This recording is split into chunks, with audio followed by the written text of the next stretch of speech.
Hello, everyone. This is going to be a fun project today. I can't wait to share it with you. It's brand new to me, and we're going to have some fun. So we're going to just wait a minute because we're going to be shared into all the groups in a little bit, and I will tell you all about what we're going to paint today and what we're going to use for the molded wood process,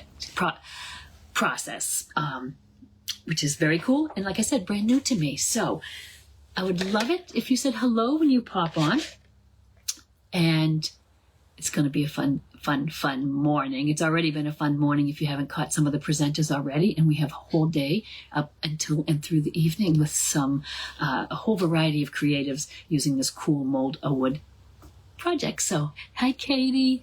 Thank you so much for the opportunity to be in this wonderful, wonderful creative day. So welcome, everybody.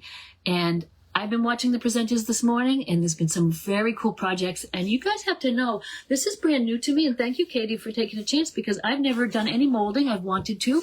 I'm a painter, but I love the idea of incorporating some of these little embellishments into my projects. And this was a good way for me to start. Hi, Cindy. I was just thinking about you this morning. I hope you're doing well. I didn't see you in our live last week, so I was thinking of you. Hi, Sharon. So welcome in, you guys. I'm Cheryl from Tinker's Cart Art. I'm a painter. I teach acrylic painting in person and here online. Take you baby step by baby step. So if you are not a painter, you can follow along. And I can't wait to show you what we're going to work on today. So this is a really fun day. You're finding me here on my Tinker's Cart Art page. You're finding me here in the Mold a Wood group. And you are finding me in Craft Around the Clock. So we are all over today, and I am so excited. So Mold a Wood, for my people who may not have known about this, and maybe some of you who have done a lot of molding, tell me, Cindy, if you've done it before, because I've been intrigued by the molds. I've bought molds. I had one, and I was always going to do something with it, and I never really dug into how it's done. But Katie has produced this amazing product called Mold a Wood. I feel like Vanna White. Amazing new product. And what I love is I bought some molds, and I have to tell you the mold story really quick before we start. Thank you.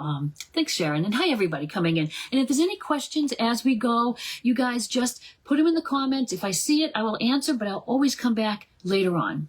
And remember, this is always recorded. So if you come in late, you have to leave early, and you're watching the recording even. If you have questions, send me a message or put it in the comments. Good morning, everyone. Good morning. Yeah, I'm not either, so it's pretty cool. So anyways, I ordered this really cool mold, and I had a fabulous project for you guys online. I ordered it on September 9th out of Texas. It went to Louisiana. Then it went to Guam for quite a few days. It was in Hawaii the other day, and apparently it's back. It's in Maine now, but I will not see it in time. So I just ran to Michael's and got in the candy aisle some really cool, and they were on sale now, Halloween molds, because I do love Halloween. It's one of my favorite holidays. I've been painting. If you go back on my page, you guys, I've been painting everything up as pumpkins and Halloween. So I got the little bats, I got some ghosts, I got some gravestones. Used the Mold a Wood product. It's brand new, but it's super simple. And if you watch today, and you've watched already, you can see how easy it is. It comes in a little airtight container, a little Ziploc bag. This is what it looks like. It looks kind of like putty to me. And you press it. You simply press it into the molds. Let it dry 12 to 24 hours. They pop out. You've got these cool little pieces here. I kept thinking my dog was going to think that they were dog cookies, but they're not. So Katie has invented this cool product. She has it for sale. You can look up on in the link of my description on the page here. Katie's here watching. Ask her any questions. $24 for the package, and that includes shipping in the United States, and also you can inquire about shipping internationally. So anyways, got these Halloween projects. What was I going to do with them? I have all sorts of thoughts and ideas, but I found that I had these old pieces, looks like barrel pieces of some sort, right? Have a couple of them. And so I thought I could paint my haunted house and then use these to add some dimension to the project. Little gravestones out front, bats flying in the air, ghosts. So what I did, and I'm going to go over it here with you today. You could do this on a wood slice. You could do this on a wood plaque. You could do this on a canvas. You could use any kind of surface, really. And there, Beth's just shared the link there for ordering the Mold a Wood product. Hey, Pat from Unique. Thanks for watching. Okay, so I started it ahead of time because we only have a 45-minute segment, but I'm going to walk you through how I did it. So we are going to work on this haunted house, but let me show you where I started. I'm using just ordinary acrylic paints today. And what I started with is my background here. I just wanted an orange-yellow background just so that my haunted house would show up.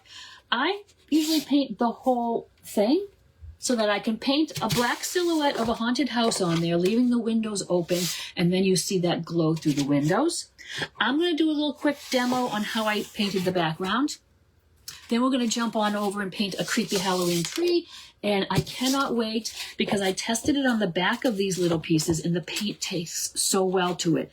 So I think it'll be fun. And you know what else is the product is a little flexible. And Katie, I love that idea because I thought maybe I could get some glass jars and things and that would be perfect because it would mold around there. But these I was sort of thinking, and I sort of bent them a little bit, but I'm not sure on the product, but they could be a little dimensional. So when they're glued on, their wings could almost come out a little bit, which is kind of cool. So putting these little guys, as much as I can't wait to paint them, aside for a minute, just to show you how to get a background, like I said, on any surface. And I'm not going to do the whole thing because it took a few coats. So you could base this in a gesso or a white paint if you wanted to. I just went right ahead with my orange paint, just a synthetic brush, not an expensive brush. I went right around the edge. You can see me there. Took a few coats. But when I'm painting with a transparent paint, which oranges and yellows are notoriously transparent, I add a little white to it. And that sort of gives me a little bit of more of an opaque background, and I'll come back, and when I add the straight orange, it'll really be nice and bright. So I went around just the edge here. You didn't have to be super careful. Nice, it has this little edge. But I just went around with my orange, adding a little white if you need to have it a little more transparent. Again, I'm not going to do the whole thing because I want to jump in and have fun with the actual piece. But a few coats, and I took a few colors out here. I have an orange, I have a saffron yellow, which is more of a gold orange yellow, and then a primary yellow. So I like to go from that orange into, again, a little white helps it show up. And I'm going to just put this on here, and we'll go back quickly and put a second coat, and I'll show you how it brightens up. But I just go right around. I work fairly quickly so that my orange ring is done. Then I'm going to just dry my brush off. I'm not going to wash it. I'm going to go into the gold yellow. And because it's wet and wet, it's going to blend for you. So I've got the orange, a little bit of the saffron, and see how it's mixing? And then when I get into the primary yellow, it's just a little bit lighter. So I do that all the way around. So that just gives you a little idea of how I got my background to where it is. And I'm going to just set that aside. And if you have a minute, in our 45 minutes, we'll come back and do the second coat, and you'll see how it brightens right up. I don't know where these pieces came from. A friend of mine passed on a lot of things from her mom's art studio, and a lot of unique different pieces. So I've just been grabbing them and trying to paint them up so that, well, basically they're off the shelf in the studio. So, hey, Lois from Vermont. Thank you, guys. I'm going to look up when I can, but you are all very welcome. And if you are new to me, Cheryl from Tinker's Cart Art, I would love it if you just popped onto my page and gave me a like or a follow. That would be appreciated. And you will see the crazy things. You guys can tell them that you know me, what I've been painting. I paint on, I just painted an old globe as a pumpkin. I painted teapots as pumpkins. I've done some Christmas things on ice skates. If it doesn't move, I will usually paint it. So anyways, you could go through my page and see. So you can see here, I did my background, got a few coats. I don't mind that the little bit of the brown is showing through the paint. It gives it a little bit of a rustic look. Hey, Cynthia, thank you. I appreciate that. My hair's kind of unruly this morning, but thank you very much. Oh, and I'm wearing my new apron that my cousin embroidered for me. So I feel very put together today. And what I do when the whole thing is dry, you could trace on a pattern, and like I said, when I do classes and things, I do supply a tracer, but I usually go on with a piece of chalk. You could just look up haunted house pictures. You could simply put together squares, rectangles, and give them little roofs. I like to make them a little wonky. It's a haunted house after all. I simply sketch it on, and then I paint it in black. Black is generally good coverage. You don't have to do too many coats. That's where we are here now. So we've done the background, we've done the black acrylic. I'm going to add some details to my haunted house. And I'm also going to paint maybe like a little creepy Halloween tree on either side. And so we have 45 minutes. Let's jump in and paint those things. And then we'll have fun painting our little moldwood pieces. If you just popped in, these are so cool. You've seen other people actually pressing them into the mold today, or on Katie's page, you'll see that demo. Press that moldwood product into the mold really well. You get the detail. It's really cool. Also, if you're more comfortable, you can also use a paint marker. I thought I would maybe try that a little bit for some of the details. So on my haunted house, I might like to put these little fancy bits. It's pretty broad, the painting here. It's just outlining, but you can add some little details. And I feel like it's better if I do it upside down so you can kind of see it. I paint a little bit with a little bit of whimsy sometimes, a little wonkiness. I'm not worrying about perfectly straight lines, especially look at this haunted house. It's kind of crookedy, so we're not worried too much about them being straight lines. So you could do some really nice detailing. I like the Posca paint markers. Hey, Pam, good to see you. Thank you. Jerry, nice to see you guys watching. And then I'm going to just put some, in the windows, some panes, but I'm going to kind of do them a little crookedy. Now, you could get really detailed with your marker and make like little ghosts or shadows of like Dracula or pumpkins or all kinds of things in the windows as well. We're going to keep it simple today. We're going to just put the panes in. I'm going to have to turn that again, you guys, but you get the gist of it. So I'm going to make the little panes kind of crookedy. And the door, I'm going to put a little ghost like it's answering the door. So I'm not going to do much in the door there. I'm just going to do just the little panes. You can do this with a detail brush or a liner brush. But if you've got a paint marker, or if you feel like you are more comfortable with the paint marker than a brush, by all means, use that.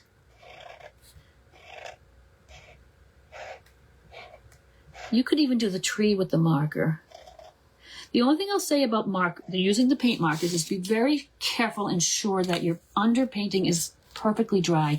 If it's so much as damp and you hit it with your marker, it will seize up and you will lose a perfectly good marker. So just be careful that what you're painting, put your marker on is nice and dry. Okay? All right. Tree. We'll just do a fun, funky, creepy kind of tree. You know what I think I'll do though is I think I'll sketch it, because if I leave a little shape for eyes and a mouth like a creepy tree, we could have this yellow gold show in the background. So I'm just going to give myself an idea of the trunk, but I want to just leave, and I could go around this bit with my marker if I wanted to, just kind of a little, almost like a pumpkin face. And maybe I'll do one on this side too. Some sort of a creepiest tree. Kind of leany maybe on this one. And the same thing. Let's do eyes like this. Those are kind of pumpkin-y eyes. Get some creepy pictures here I'm kind of using as reference. And we'll give that more of a creepy mouth. And then I'm going to just paint around it with my black paint.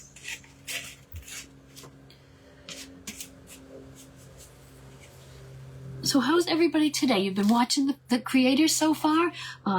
Tracy's project and Katie's first off this morning. And I think I've just been kind of keeping an eye on the creators there. And I can't wait to watch the rest of the day. You'll get so many ideas. And it's amazing what you can use the product for.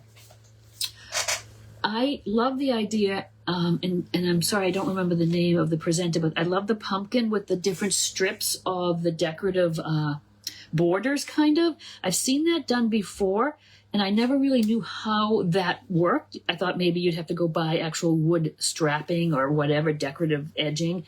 But doing it with the molds, I love it. Or you could do Easter eggs at Easter time, just a little different strips of that decorative trim. And I'm really excited about playing around with this product a little more. And I appreciate the opportunity to be here today with you guys to do this.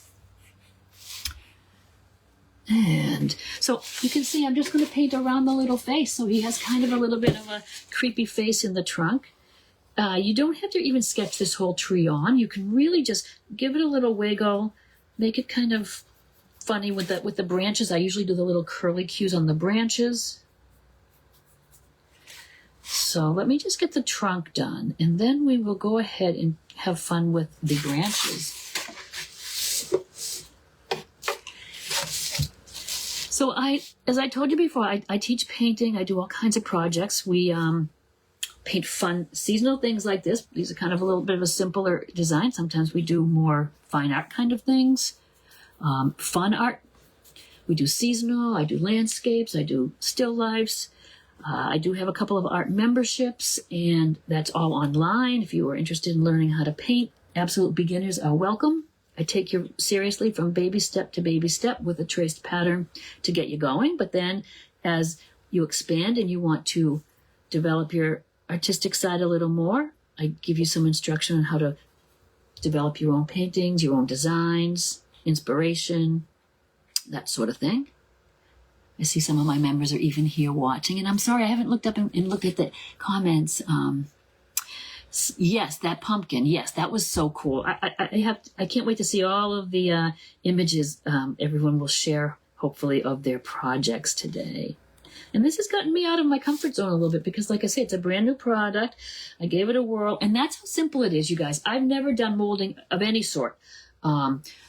And I know a lot of people probably have done it. I don't know. What else do you use for it? I know there's like resin, and sometimes people use hot glue, I think, and different products. Brand new to me. I've never done it before. And if I could pick it up just like that, think of how easy that is. And you can certainly give it a whirl to add to whatever your craft is. I can think of so many different crafting ideas that you could add little embellishments to. All sorts of things. Stenciling and decoupage, and it's home decor. Very cool. So we've got some branches started there, but now I'm going to go to a little smaller brush so that I can get more of a round, like a detail brush, to get some really curly cues for those branches. And oh, thank you, Pam. Thank you guys for being here. I appreciate it. It's a fun way to spend a Saturday. I'm here on the coast of Maine, the southern coast of Maine. It's kind of rainy, a little dreary. We finally got some rain. We have been it rained here in probably a month, so we've gotten some rain, and it's cooled off, and the trees are changing. So yes, it is fall. I'll be leaving in a few weeks for Florida. My first winter in Florida last year. I love it, you guys. I go down there and I start painting flamingos and alligators and all of the tropical things, which is really fun for me. Can you see how just making those curly cues on the end of the branches sort of give it a Halloween, I don't know, Nightmare Before Christmas kind of a theme? It just is a little creepier, which I like.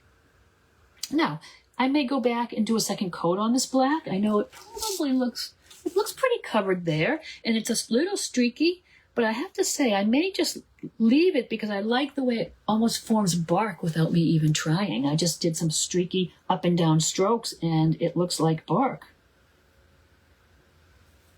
So let me know in the comments, you guys, if you have done some molding before and or if you've used the Molderwood product. I saw a little question I thought scroll by, but let's see. Yeah, when you use hot glue and yeah, this was so great. The little detail on these little gravestones, look at that. That is so cool.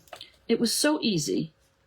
Again, brand new newbie here, and I'm going to be ordering some of that, Katie, and getting some ideas. That little mold that went to Hawaii and all the other places was like a little fairy door. I'm thinking little doorway. I was gonna put it on a wood slice and make a fairy door. Now that I'm in Halloween mode, it could be a little haunted fairy door. So that mold, I guess, will be here. It is in Maine, apparently, and I think I have enough Molderwood to do that little project. So I'll do it on my page one of these days. So there we are with some creepy trees, haunted house. If you're just popping in, it was very easy. Just paint that orangey yellow background. Just a silhouette of a haunted house. You don't need to get into all the colors. It's just black paint. But now let's have some fun and paint our little guys. Let's see. We've got, oh boy, I started at 11 and we have until 11:45. So we are great on time. Let me pull out the original one because now you're going to see it's dried a little bit, but I'm going to go and put another coat on there just so you can see how the color is going to get brighter. I'll go just straight with my orange paint there. And I, again, like the rustic look of this piece, so I really want a little of that brown to show through. It's just that feel. And again, orange paint, I'm taking the brush right into the goldy yellow, mixing the two colors together while they're wet so it sort of blends. I might just wipe my brush off now because I'm going to go into this lighter yellow. And then I'm just going to blend that again. So I would go right around the whole piece, and I will finish this one up as well. And just blend those colors while they're wet. Great idea for a background for any sort of Halloween thing. You could do that background, and you could just paint little black silhouettes of pumpkins on it with crazy faces. I just did, actually, and it's in a shop, so I don't have it to show you, but an old antique, maybe not antique, vintagey metal lunchbox, the rounded ones, and I just painted the whole lunchbox with the yellow and orange, and then a little scene of a little haunted house, a little graveyard, witch flying over the moon, all kinds of little Halloween scenes on that little lunchbox. So this particular background, you guys, you could use it on something else, a piece of slate, whatever you're painting. Tote bags for trick-or-treat bags. But then in the black, and you could use the marker, you could doodle and just get you can have little silhouettes of trick-or-treaters. It's endless if you want to do some Halloween projects. So anyway, that is kind of a cool way to do some projects, kind of a little simply. Oh, Missouri, Ruth, that's great. Thank you guys for watching. I'm going to catch up here. Wisconsin. Yeah, I'd love to hear what you guys have used things on. There's Karen. That's my sister-in-law in Florida. I cannot wait to see you guys. And I'm glad you popped in too. So we will play with this molder wood. I will bring this down I will get some in Florida when we're there, and we can have fun molding. We could do swans for our swan derby hat, I bet, with this product. So, all right, so there we are so far. Let me just push this forward, and let's paint some of these cool little bits and pieces. These are kind of little pieces, but you can do bigger, there's bigger molds. You could do, I saw some molds that were kind of like brickwork, stonework, and I thought, wouldn't that be cool as a base for something else? You could get three-dimensional even if you were going to be, you could almost, like Katie, I saw you could roll it out with a little fondant roller. You could roll out some flat pieces, almost build them. Couldn't you build them like a gingerbread house, Katie? That would be kind of cool. Little gingerbread houses, and my imagination gets away from me. Let's paint some of the little pieces. Let's move this forward, and we are going to, there's bats. I've got 4 of each, so there's bats, there's little gravestones, and there's ghosts. And you can paint them as simply or as detailed as you want. I'm going to go with my bats, and because I don't want to just paint black bats and stick them on, I want to paint them kind of purpley. So let me get into some purple paint here. And I'm going to just pull up my page here so I can see that you guys can see everything well, and maybe see some of the comments there, and try to answer any questions and things you have as you go. So please throw out questions, because if I can't answer them about the Molderwood product, Katie is here and she could answer those too. Okay, I'm going to get a little purple paint. And again, it's ordinary acrylic paint, you guys. And I'm going to mix my purple. It almost looks black here, so I'm going to mix it with a little white so you can actually see it. I like to paint my bats purple sometimes. And honestly, purple and the orange, cool combination. And I can't believe how well this takes the paint. It's almost like one coat will do it. Really fun. And from what I understand watching everybody today, you could cut it with the scissors. You could punch holes in it for the Christmas ornaments. Oh, Katie, that's another thing. All you guys, Christmas ornaments. I paint a lot of ornaments, and I would love to try this for some of my ornament painting. And I love the idea that I could just form whatever I wanted, even as simple as little discs, and then do a little painting on it. But being able to cut that hole in there with a hole punch is so simple. All right, so I'm going to get, one coat's going to cover this. This is perfect. I'm going to go a little darker with my purple because I think I'm going to use a little technique, a little dry brush technique that I use on my ceramics a lot. Works well, especially with a piece that has some detail, but works well on a flat piece too. And if I start with a darker color and I can kind of dry brush on a lighter, might be kind of cool. So there is one little bat, pretty simple. I'm going to paint all of them since I have the purple paint on my brush. And then we will go to the ghosts. And instead of painting just all white for the ghosts, I think I'll do kind of a gray blue and a white so that it has a little shading and a little highlighting. Karen, Katie, you can answer. I bought the silicone molds. I don't know. Katie, you could answer this because this is one of my questions too, is those harder molds. I don't know, could you use those? Because I don't know how easy it would be to push the piece out. So that is a question that I had too. I am sticking with the silicone molds. I found these, like I say, on sale at Michael's because the Halloween was marked down a little bit already. And I couldn't find them the first time I went, but then when I looked in the candy making aisle, that's when I found them. Oh, Beth, okay, thank you. So I would say to pop them out, it probably makes it a little easier. And there's so many available. If you go online onto Etsy even or wherever, so many cool ones. I know there's one I really wanted to get and I'm going to try, but I figured Halloween is kind of appropriate now, but it was all beetle bugs. I know it sounds creepy or kind of bugs, but I've done some design work and I've done repeating patterns using really colorful beetle bugs for scarves and things. And I just was drawn to that mold. So I think I'm going to have to get that mold and think of something to do with it because I just love all those beetle bugs. And then I would just paint them in very bright, whimsical colors. So I put this bat a little darker, so it'd be nice to have a few shades of purple. They don't have to all be the same. Okay, that's what I thought maybe. Okay, because I did see some other molds, and I thought, I don't know how I would pop them out. So that's good to know. Thank you, Beth. And this is the season of craft fairs and things. There's been so many up here in Maine, really fun ideas. You could do some really cool embellished things if you are a craft show exhibitor. Something to set your things apart a little bit, kind of make them your own. A new way to use the molds that you find. I think that would be cool.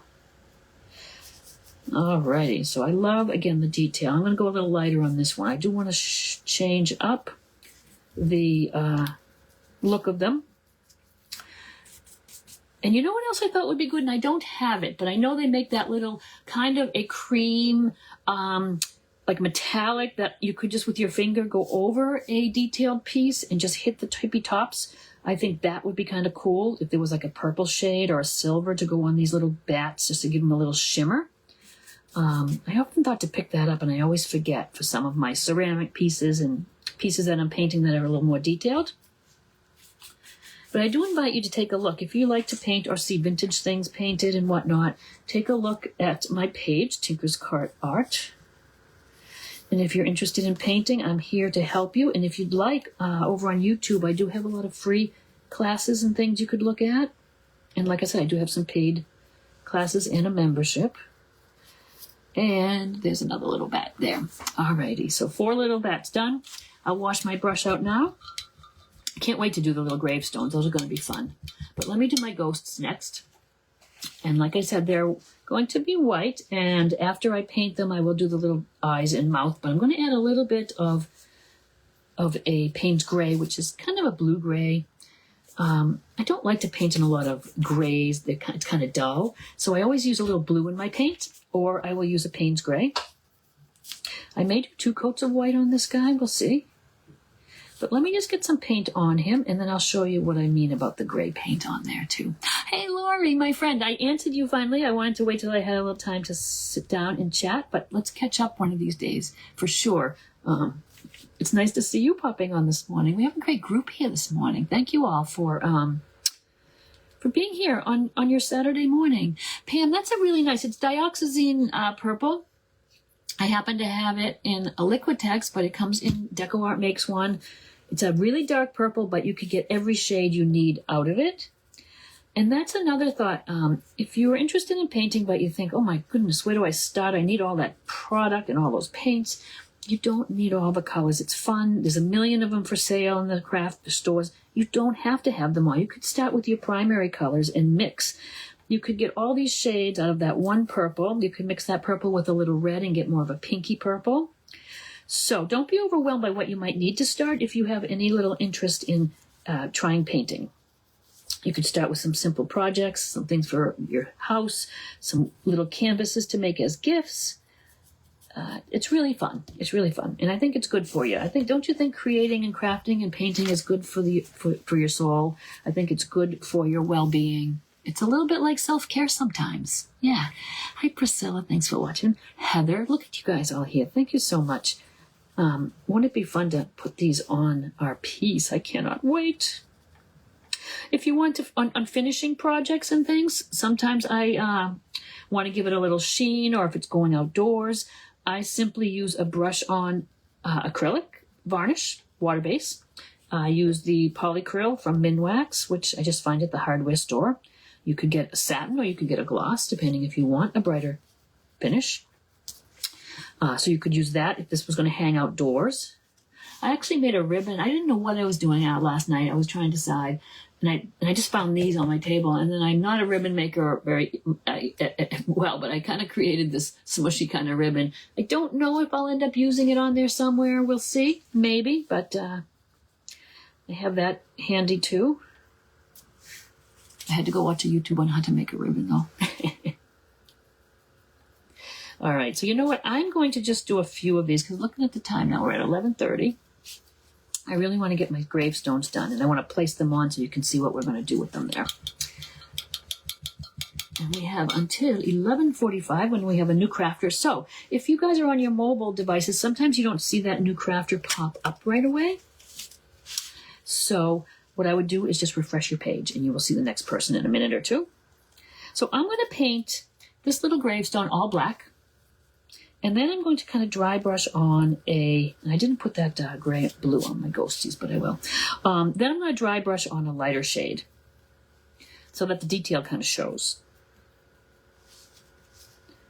And to get a gray, I can just take a tiny bit of this black and mix it with some white. So again, you don't need all of the colors. Just kind of making sure I get it in the nooks and crannies. There's even little sayings on these that came out with the mold. The detail came right through. So you'll see it more when I add the dry brushing on. So I'm going to quickly paint these guys. And then I'm going to go back to my little ghosties. I just want to make sure we get the gravestones done. And a little more black paint. Yes, Melangia. Yes, it's fun to see new products and new mediums and all sorts of new ideas. I just love to paint, of course, but I love to craft too. I just like to create. And if most of us are like this, we just want to try all the things. And I try things, and there's some things I try, and it's just not my thing, which is fine, but I still like to try them. And other things I might not do all the time, but I love to go back every now and then and do a little crocheting or a little felting or just something a little different than what I do most days, which is paint. I am a fine artist as well. I do show, and I do a lot of plein air work. That's painting outdoors.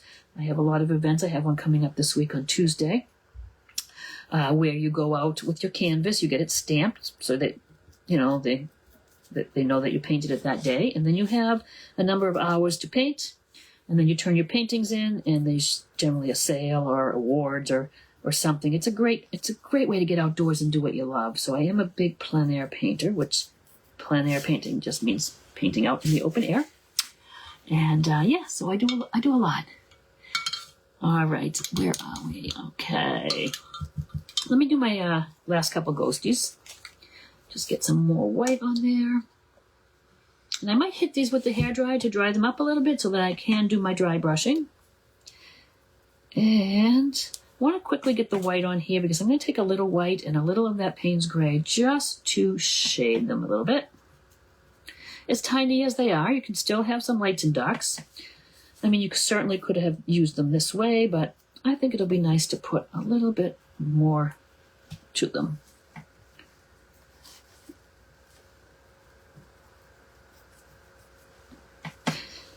And I've been painting a little bit of Christmas so far. I guess it's time to jump into that as well. I can't even imagine. The summer has just flown by. I don't know if it has for you as well, but it has just flown by. And I love the fall in the Christmas season, but I really embrace summer. It's the warm weather, the beach, all the summer things. All right, I'm going to just not wash my brush, just dry it a little bit. Little corner into my Payne's Gray, which is that little bit of a blue gray. And just to give him, like even where the little folds are in his little sheet, say, or his little body, a little bit of that dark gray there, just to kind of give him a little, I might go on some of the edges with a little darker. And I think I'll mostly come up from the bottom. And then I'm going to hit them with the hairdryer too. Get them all a little dry. Now I'll hold this up close so you can see it too. Especially this little guy. So you can kind of see, I've just hit the bottom of them with a little of that gray just to make it look a little more dimensional. That's how when we're painting on a flat surface, generally these are a little dimensional, is I will on the flat surface use highlights and shadows, darks and lights to make the object have form a little bit more. So that's what I do that for. So if you excuse this noise for a minute, we're going to just dry these up so we can go ahead and highlight them and place them on our board.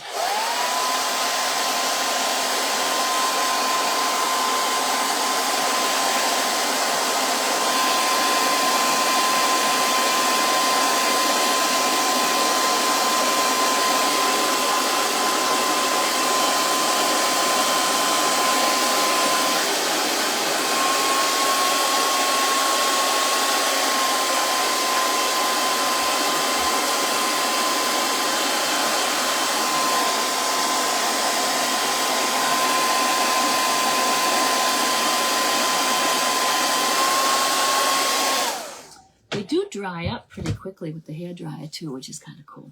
So as a dry brush technique, I'm going to just get another brush. And it's kind of what it says. It's a dry brush, a little bit of paint, and then I just highlight some bits. So let's just get a very light purple here. And I'm just getting just a little of the purple and drying some of it off. I don't want a lot on my brush, but then if I just kind of go over and just highlight some of the raised bits, doesn't that just give a little bit of texture? And he does have little tiny eyes, and he does have a little mouth and a little nose. So I'm going to take a little bit of white and just give him, just dot on the little raised eyes that are on there. And a little pink nose maybe. A little pink in his ears. That came out a little white. I had too much white on my brush, but I don't think I even have to worry about his mouth because the mouth is sort of formed by the little crevice and then a little dot of black in those on the eye as well. I know it's teeny, but look at his teeny little face. You know, he's kind of cute. So let's just give them all a little dry brush of a lighter color, just a lighter purple. And it just, like I said, just kind of this dry brush right over, hitting the raised points on our little piece.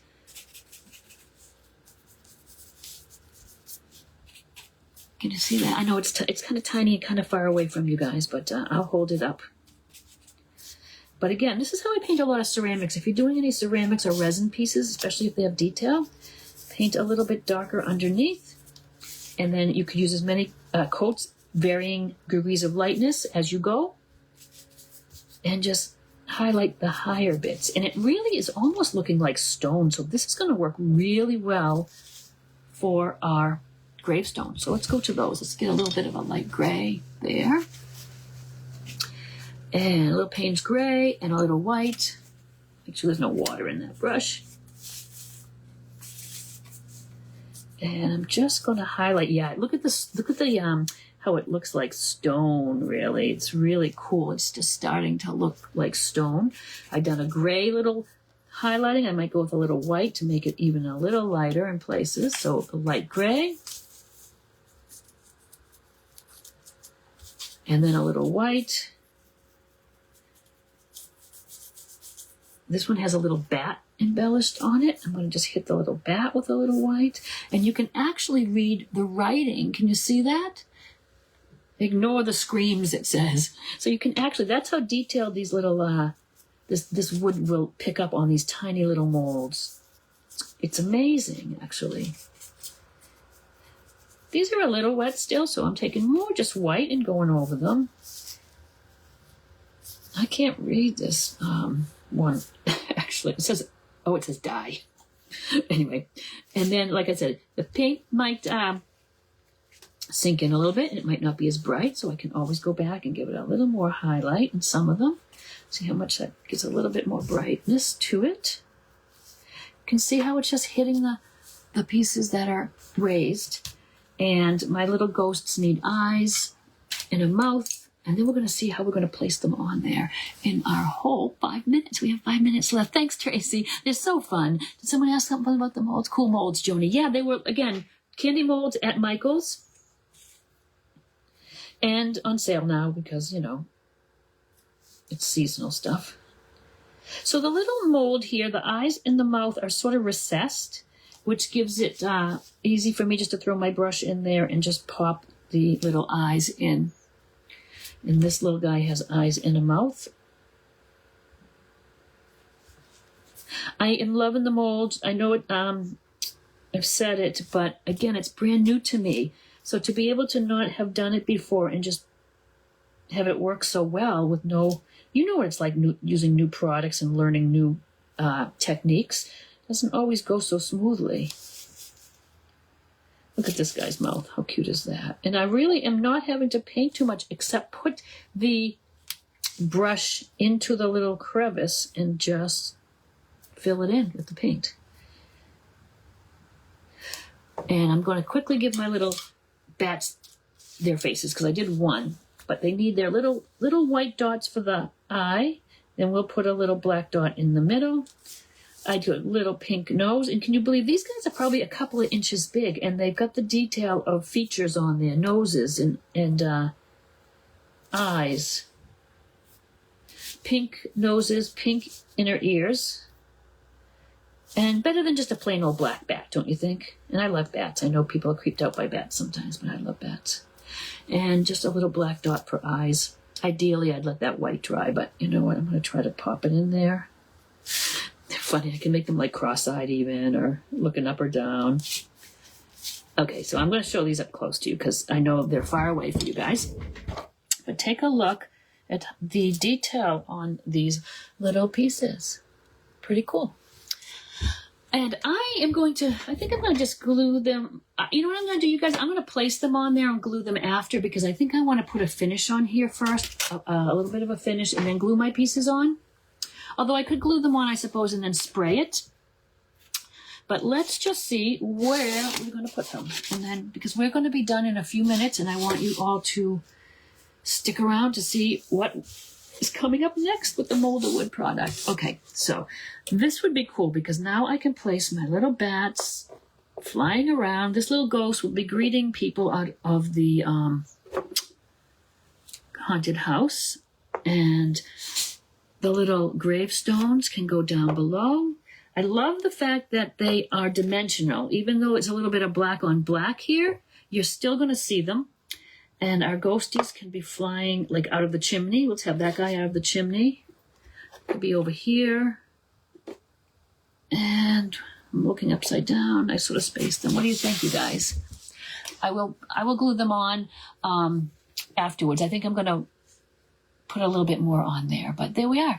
Oh, I see. Let's, did you say Live, Love, Craft is next? Let's see. Love, Laugh, Craft is next. Cool. And, oh, Karen, thank you. Thank you, guys. This was so fun. Oh, you know what, Tracy? That's a great idea, too. A little interactive piece, right? Again, I just decided at the last minute to pop on and do this piece because my other piece I planned my mold didn't arrive. But I'm so glad I grabbed these. You know what I originally was going to do, and I don't know if I'm practically off, but what I originally bought was these cutout letters at Michael's, which would be cool still too. So if you did the boo, And then I was going to put bats on one, ghosts on one, paint them maybe spider webby or something. So that was an idea. These little letters are kind of fun to decorate too, from Michael's. So anyways, I'm about to go off. I appreciate you guys watching, and welcome if you're new to me. And please, I would love it. Just click on my page up there and give me a like. And you can keep up with all the crazy things I'm painting anyway. Oh, Pat, thank you. Thank you. It was so fun. I love the little ghost emoji, which reminds me we could paint one of these little ghosts as a pirate, right? Put a little eye patch on him. So that would be cool. So yeah, I can't wait to see. I'm tuning in, and even if I'm busy and I'm listening in the background, I want to hear and see what everybody does today. It's the Molderwood Project. You can order it right there from Katie. Links in the description and on the page. Thank you guys so much, and I'll see you next time. Bye.